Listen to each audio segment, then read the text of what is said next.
Well, I think initially the best thing about him being where he is right now is the pressure is not squarely on his shoulders of being that first round draft pick and coming in and have to play 75-80% of the snaps right away. You have two proven Pro Bowlers in front of you in Fletcher Cox and Javon Hargrave.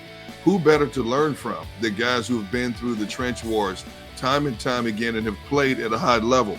So, he played like 36% of the snaps at Georgia. I expect him to come in and give that about the same number of reps to ease him in initially. There's no need to overplay him because they're so deep at that position.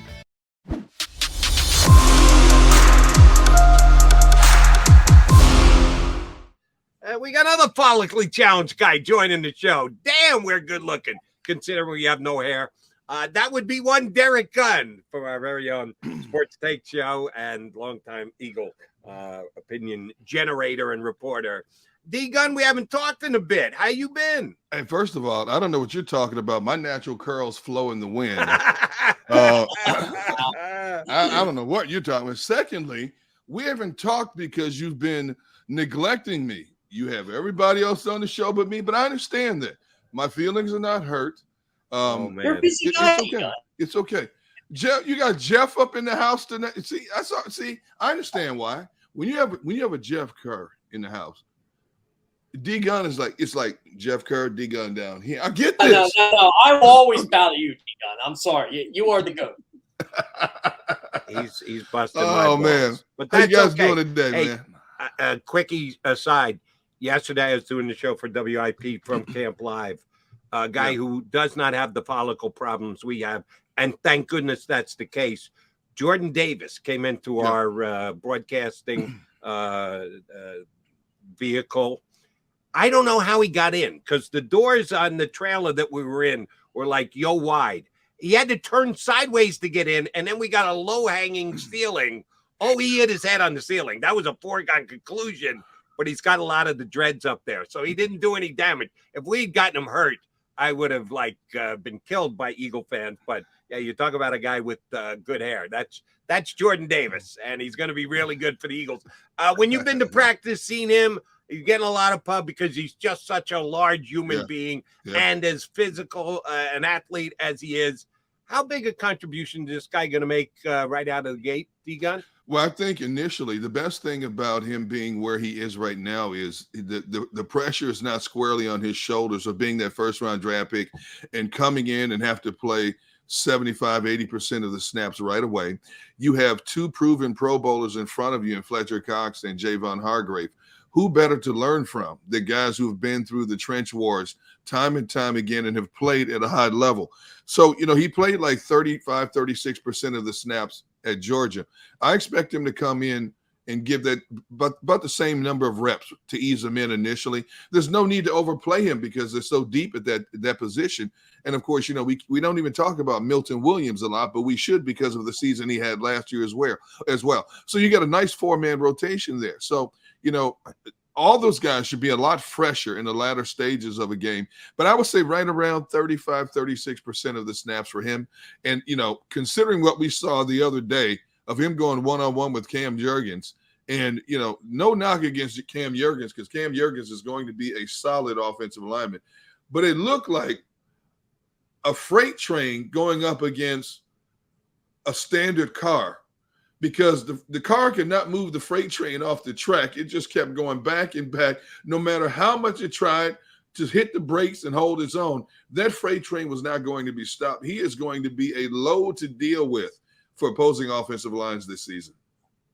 I'll tell you what, D-Gun, if I never covered an Eagles practice in my life and showed up for the first time yesterday, didn't know a thing about Brandon Graham, you would never guessed he had a ruptured Achilles last year because blew up a run play that was designed for Miles Sanders on toss. He had sack yesterday. He looks every bit as good as he did pre-Achilles injury. How huge is this going to be for the pass rush this year? Well, I get to talk to Brandon periodically and check up on him, and he's motivated for a number of reasons. Number one, well, first of all, he's just a big kid playing a kid's game at the highest level. I wish there were 1,600 Brandon Grahams in the National Football League. He talks to everybody he comes across his path. He treats you like he's known you for 20 years, no matter who you are. But he's motivated for a couple of reasons. Number one, he's 34 years old. And, we've had him on our show, Sports Take, a couple of times since April. And he talks about how it could be his last season in a Philadelphia Eagles uniform. He understands it's a business. His ultimate goal is to retire as a Philadelphia Eagle, but he also understands that considering the fact where his career began in Philadelphia, and a lot of people wanted to run him out of town, and all of a sudden he's a Pied Piper of Philadelphia because of that play with the New England Patriots in the Super Bowl. He wants to finish his career here, but he also understands it's a business and it's a numbers game. So number one, he wants to prove to people that he's all the way back from that Achilles and he has looked good, extremely good on the field. Number two, if this is his last year, and I'm not saying it is, he wants to go out in a blaze of glory to give himself and the fans something to remember. Now, and as I've talked to him about both on camera and off the camera, I said, you understand what a blessing it is for a defensive lineman to play with one franchise for as long as you've played for the Philadelphia Eagles. He said, I know it doesn't happen normally in the National Football League. But obviously the Eagles value, number one, not just the effort he gives on the football field, but the leadership qualities that he gives you in a locker room as well. He is the epitome of what an organization wants in terms of being a stand-up guy, both in the locker room, a leader, and in the community. D-Gun, one of the reasons why your Eagle information is as good as it is, as valuable as it is over the years, you've been able to strike up great relationships with Eagle players. Some off the record, some on the record. You get different info from different sources, but I know you're tied into the Birds and you've got good relationships with the players.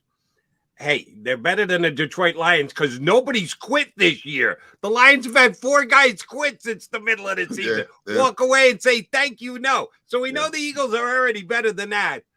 But give me your general sense. The guys that you've talked to, they like what Sirianni, they like the type of reps they're getting, that they're prepping better or the same or worse than they have in previous years.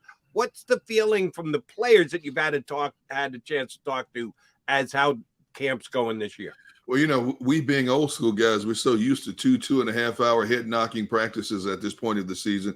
That's not the case now. The guys talk about how, they love Nick Sirianni. First of all, they are Nick Sirianni guys. Nick Sirianni is their guy. He is a player's coach. They respect the fact that he knows when to back off and when to press. Now, people think, what can you do in 58 minutes, an hour and a half, an hour and 45 minutes?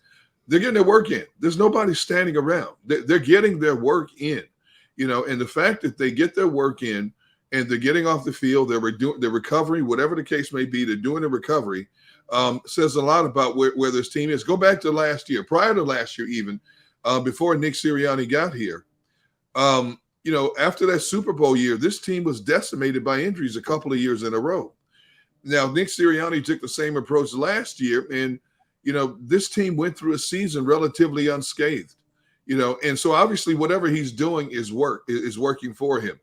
And these guys love the fact that they take care of business. He gives certain veteran players off on certain days, which is what, all teams do. But when they're out there, they're all about their business, and they feel they accomplish a lot in the span of time that they're out there practicing on the field.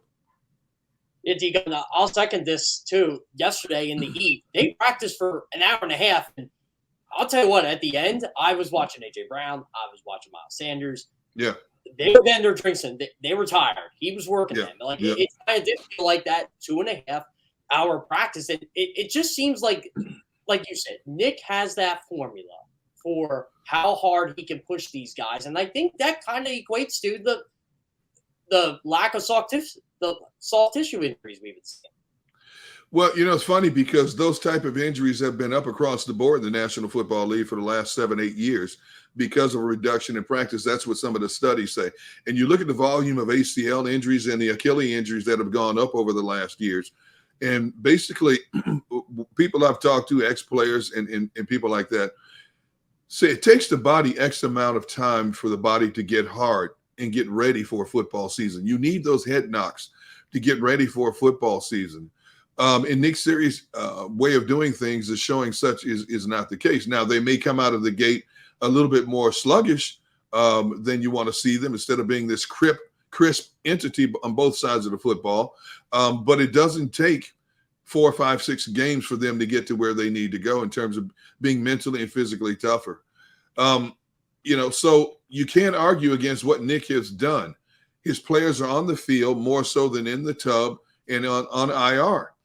But you look across the league, for whatever the case may be, these injuries are running rampant. It just happens. Detroit, one of Detroit's return guys yesterday, ruptures his Achilles. He's done for the year. You look at the freak accident that just happened to Mekhi Becton, the first-round draft pick of the Jets, the right tackle. He has a fractured kneecap, done for the years. Those are freak accidents. Those are going to happen. When you have bodies that big moving that fast in super violent collisions, freak accidents are going to happen. But keep your fingers crossed and your toes crossed, because Nick Sirianni's guys are still standing, and that's a good thing. I think last year when Jalen Hurts became the starter, knew everyone who was going to be the starter, they added a big weapon on the outside by drafting DeVonta Smith, a guy that Jalen Hurts knew, a guy that Jalen Hurts had been teaming with. That simpatico between these two guys is going to be phenomenal. Right. Pretty damn good last year. But then here comes A.J. Brown, and he's Jalen Hurts' best friend. Yeah, he might have known DeVonta Smith, but that only goes back to college. A.J. Brown goes back to high school before he ever got to Alabama. Is DeVonta Smith going to become the forgotten man here in town? No, absolutely not. You don't draft a caliber of receiver like a DeVonta Smith and forget about him. You think about, go back to last year. This man almost had 1,000 yards receiving on the volume of catches that he had. And then you add another guy like an A.J. Brown. Now, it's going to take some time for them to get their chemistry down. They haven't been able to play with each other, since back in the teenage days. But it's going to take some time to get that chemistry down. But now, basically what you've done is you're going to be able to keep a defense on his heels more so. They're not going to know where it's coming from. AJ is going to be a nightmare matchup one-on-one. DeVonta Smith has already shown that he's going to be one of the best route runners in a game. How many times was DeVonta Smith over and Jalen didn't see him or didn't hit him last year? How many times was DeVonta overthrown or underthrown last year, as was the case with other receivers as well? Throw Dallas Goedert in the mix. Throw how Nick Sirianni likes to swing the ball out of the backfield to his backs. Miles Sanders playing with a chip on his shoulder. Boston Scott trying to find his niche in his offense. Gainwell has a role in both the running and the passing game. So, and I expect Quez Watson game to elevate, that much more in 2022. So basically now what you've done is spread the wealth in terms of options that you have at your disposal. It's on Jalen Hurts to distribute the goods now. Nick Sirianni hinted at it Sunday, but he confirmed it today. It does look like the Stars are going to play a series or two this first preseason game Friday night. Do you feel that's enough? Do you feel like it should be more, less, or do you think it depends on the flow of the game? Well, it depends on the flow of the game. But if you go back to even when they played 4 preseason games, the starters never played more than a series or 2 in that first game. Some teams are not even playing starters in a game. You look at a team like Jacksonville under new head coach, Doug Peterson. The starters played some of the first game, and they're going to play some more in their next game as well. I think you need those reps. The quarterback needs reps.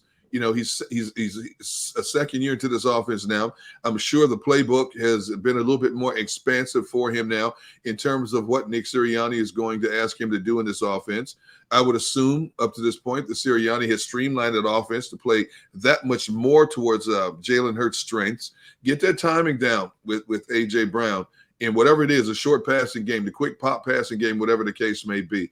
You've got Hakeem Reddick, Kazir White, James Bradbury. They need to get in that flow on a defensive scheme when you're playing against the opposition to get a comfort zone with them. Now, it's only a small sample of what we're going to see, and for the most part, it's all going to be vanilla. But, yeah, I'm not opposed at all to the starters playing at least a series or 2 to get some of that game timing down, which is obviously at a much faster pace than practice timing. D-Gun, we found out during this offseason Shane Steichen was actually calling the plays second half of the year for the Eagles. They did a nice job of keeping that under wraps last year until it was revealed to us this offseason. And he's going to start this year as the number 1 play caller. Yes, we get the speech of it's collaborative and everybody works on the game plan during the week. But the guy who's actually making that decision in the 20 seconds that you have between plays is going to be Shane Steichen. You have confidence in him this season? Yeah, I mean, he basically he did something similar to that last year. And I don't want my head coach calling the plays. There's so much going on in such a fast amount of time in a game. That's one less thing your head coach has to worry about. And when a head coach feels comfortable to turn over the offensive play calling reins to his second in command, that tells me that there's simpatico, so to speak, on the same wavelength. They think the same way. And obviously, there's going to be a collaboration on the sidelines in terms of, okay, are we in sync in terms of what we want to do on this down and this distance? Is this the person we want to go to here, whether it's a running play or a passing play? So for Nick Sirianni to come out and say Steichen will be calling the plays, it tells me that, okay, they have spent enough time looking back on the film for 2021.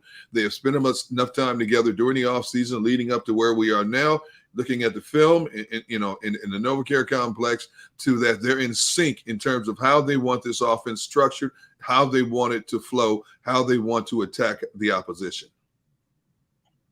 One thing I've noticed with this football team, especially on defense, is how well James Bradberry has played in camp. He's on a one-year deal. Could the Eagles decide early in this season to give him the bag, kind of like what they did with impending free agents like Jordan Milan, Dallas Goedert? And do you think James Bradberry would take it or see if he can get more this offseason? You know what? It would depend on what him and his agent are looking for. Now, Howie Roseman is one of the best in the business at identifying players they want to keep beyond the current season.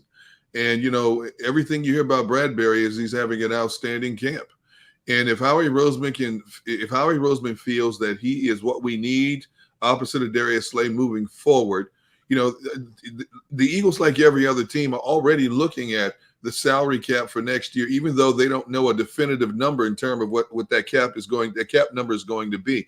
But they're already looking at who could be here, who could not be here. Who do we want to keep? Who do we want to try to lock up now? James Bradberry got a big contract when he went to the Giants. It didn't pan out for whatever the reason. New leadership came in there. Maybe it was a numbers game. Maybe Brian Daboll didn't feel that, Bradberry was what they were looking for, and that coaching staff was what they were looking for moving forward in terms of orchestrating a defense. So James Bradberry is motivated. A one-year deal means basically he's auditioning for the Eagles and a lot of other teams out there. So when they sit back and look at the numbers and compare, whenever they decide to talk about that, if they decide to talk about that, meaning Howie Roseman and Bradberry and his agent, look at his productivity up to that point of the season. What in terms of what you're offering financially, how does it fit in with what the top 10% of cornerbacks are getting in the National Football League? If he's playing at that high level, I expect him to play. So I expect that if Bradberry continues on the course that he's been on in camp throughout the regular season, I expect there to be a conversation between Howie Roseman and James Bradberry's representatives to discuss being here a little bit longer. All right, D-Gun, what your take on this? If I were to evaluate the Eagles myself right now and break them down positionally in groups and say which one is the weakest, defensive line, linebackers, corners, safeties, O-line, wide receiver, the positional groups, I would say safeties are at the top of the list of the weakness of the Philadelphia Eagles. Epps has looked pretty good. I think he's their number one safety right now. Anthony Harris has done nothing in camp. Jaquiski Tart hasn't opened any eyes, plus he got hurt. They're using Josiah Scott at safety because they need some depth there, and they're trying to work him out. So if we all can agree that safety, it's not that it stinks, but it's the weakest group that they have, they going to jump into this Jesse Bates trade rumor stuff with Cincinnati if he continues to refuse to show up? Considering how they came out of left field and got Bradberry, I don't put anything past Howie Roseman. We've discussed that a lot on our show Sports Take with myself and Rob Ellis and Barrett Brooks about the safety position. Marcus Epps has had a strong camp. Harris is what he is. Tart, when you look at a defense, a rugged defense, a physical defense like the 49ers, whenever they let a player like that go, you wonder, okay, why? Why did they let him go? So I guess you could say that right now, as we see it, the safety position is the weak link. If Howie Roseman can fit a player like Bates under the cap, Howie Roseman and the brass upstairs feel that he could be a piece that solidifies the back end of that defense, Howie Roseman will find a way to go out and get it. But You got to develop youth, to a certain degree. You can't have Pro Bowlers at every position. No team does.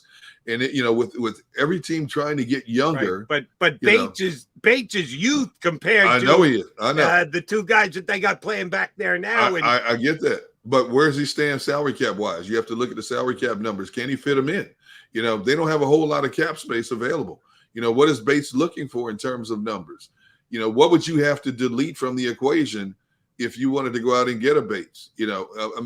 There's so much involved in this, but I'll go back to what I initially said. If Howie Roseman can find a way to get a player of that caliber on his roster, never bet against Howie Roseman. That man's on the phone every day of the week talking to somebody about something. Again, I always get asked about Nakobe Dean and how he's looking in camp. And I just said, look, he's fine. He's a rookie. He's a third-round pick, but he's not on the first team. And everybody goes, well, why is he not on the first team? I said, well, because they like TJ Edwards. They like Kaiser White. They're still mixing and matching. Is there any concern about Nakobe Dean? There isn't for me, but is there any concern for you about Nakobe Dean maybe isn't up to par right now? No, not whatsoever. Again, here's another player. No need to rush him. Anytime somebody mentioned Nakobe Dean's name, the first thing that comes to my mind is what Howie Roseman said, back in the spring after the draft is either we are right about him health-wise or 31 other teams were right about him health-wise. We've had no indications whatsoever that the pec injury has been a problem or, if there is such a thing anymore as a pec injury. Bring him along slowly. You look at, this is the deepest linebacking pool they've had since the days of Trotter and Carlos Emmons and guys like that. Yeah. Bring him along slowly. You have a Kazir White. TJ Edwards really came on in the latter part of last season. Now you have Hassan Reddick on the other side, whether his hand is down in the dirt or he's standing up.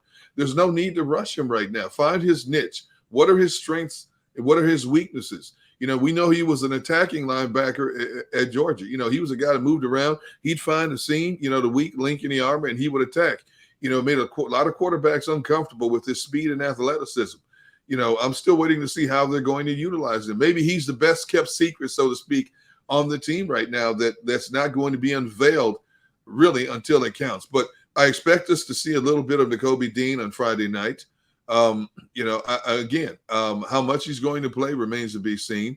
But I'm looking forward to seeing how they line him up and where they line him up and how they're going to try to utilize his athleticism. D-Gun, I need you to give me a number. Somewhere between 1-800-777. Oh, okay. I'm sorry. Thank you for that one. But no, I'm going to simplify it even more so. It's a number between 0 and 10. The fear that you have of the Detroit Lions week number 1. 10 being, oh, my God, he's in a fetal position with his head underneath the pillow, curled up, doesn't want to come out. That's a 10. 0 being, go up and laugh right in Dan Campbell's face. And he can be a little bit of a scary dude. But the Lions are so bad that it doesn't matter whether Dan Campbell's going to bite your kneecaps or not. You don't care. The Eagles are going to win this one handily. Where is D-Gun on the 0 to 10 scale of fear of the Lions opening week? I'd say about a 5.5. Beware of the unknown. Beware of the unknown. When you go back to last season, look at the Detroit Lions record. Okay, they were 3-13-1. The Eagles caught them at the right time. They were decimated by injury. The Eagles blew them out. But you look at a lot of their other losses, they were within 7, 8, 3, 4 points, and it came down to a last possession drive or last possession defense by the Lions defense, and they couldn't get it done. I look at that Lions coaching staff first and foremost. Outside of Dan Campbell, you have Deuce Staley. You have Aaron Glenn on the coaching staff. You have Antoine Randall L. You have Mark Brunell coaching the quarterbacks. I mean, they've got a pretty good all-star lineup of coaches on that team. You look at the team in terms of players. They've got some players on offense. They've got some decent players. I guarantee you their battle cry throughout this training camp has been, remember what happened to the Eagles last year. I don't know if you had a chance to watch the first installment of Hard Knocks last night. Oh, yeah. Yeah. Did you see Jamal Williams, the running back, when he broke the huddle? The emotion and the passion. This was Jody's a Detroit. What's that? Jody's not a believer in that. No. Here's the thing. The first game of the season is always I would say the roughest game for a lot of teams because they don't play the players a lot in the preseason. Takes them a little while to get going in a regular season game. Be fear of the unknown. That's all I'm going to say. This is a team that was embarrassed last year. They felt man to man that they are a much better team than what they showed on the football field in 2021. I'm not going to say the Eagles are going to go in there and lose that game by any stretch of the imagination, but I expect it to be a much more competitive game from start to finish than what we saw when the two teams matched up last year. You know, Detroit's got players on both sides of the football. Can they put it all together? That is the big question.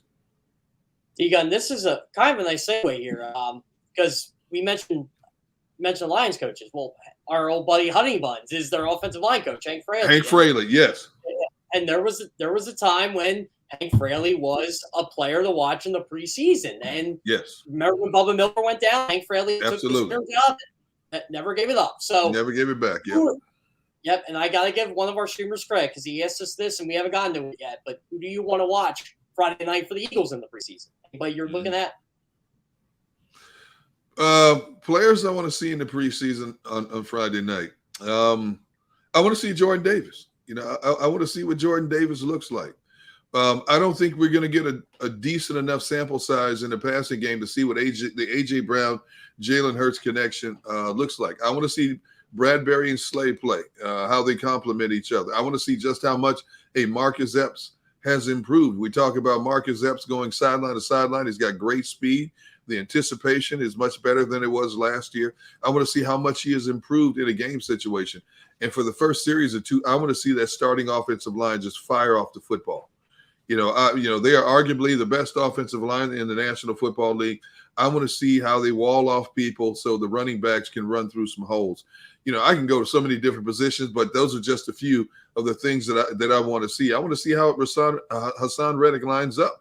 You know, how many times he has his hand down in the dirt compared to being standing up on the outside and attacking the quarterback. Obviously, we're not going to see much of that as well, but, you know, there's so many different directions I could go in, you know.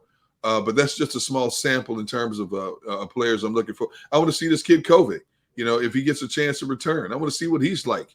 You know, he was such an accomplished returner in college. You know, is he that guy, you know, to be their return answer at this level? So just a little small sample size of what I'm going to be looking for.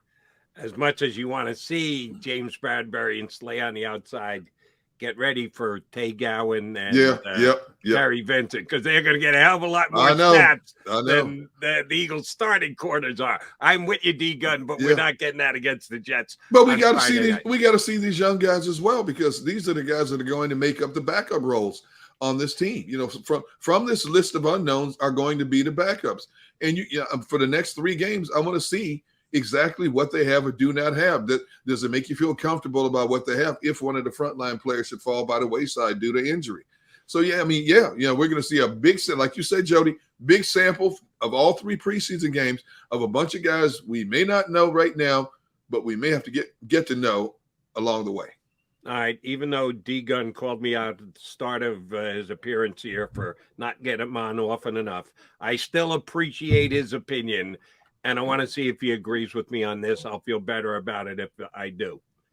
My biggest criticism, and if this is the fact, it's certainly something I can get over, everybody should be able to get over. My biggest criticism of Nick Sirianni is automatically deferring. Every single friggin' game, the Eagles win the coin toss. You don't even have to wait. You know it's coming. We will defer. I get the philosophy behind it. The analytics say, you get that short possession. You get 1 extra possession over the game. Understood. I'm not saying that doesn't exist. I'm saying I would prioritize from time to time. I want my offense out there first. We think we can go right down the field and score against their defense. Their defense, give me the damn ball. Or, all right, your defense is better. I want the ball first.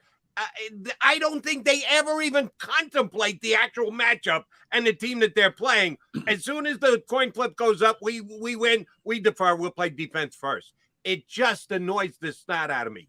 Tell me it's the same with you, D-Gun. Now, I wish I could, Jody, but I can't. That's a standard across the norm of the National Football League. Standard doesn't mean always right, does Yeah, it? but you know what? Every team wants the ball coming out of the locker room at halftime. For whatever the reason, they want to give the ball to the defense.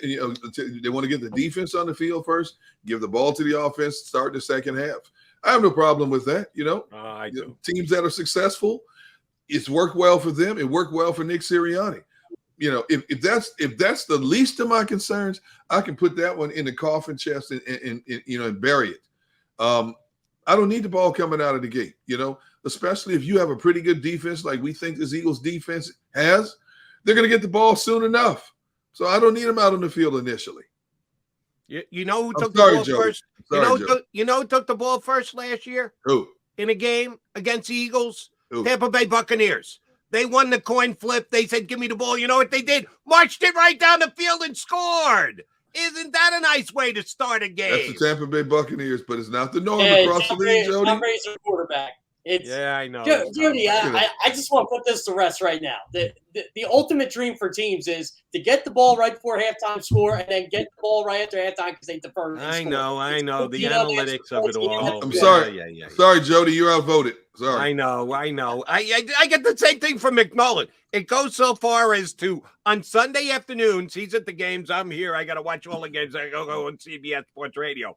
He texts me and goes, Eagles deferred. And he has like 9 emoji laughing faces on his text to me every single week. I know I'm obsessed with this thing, and I'll stay obsessed with it. And I love you, D-Gun, even though you're woefully wrong.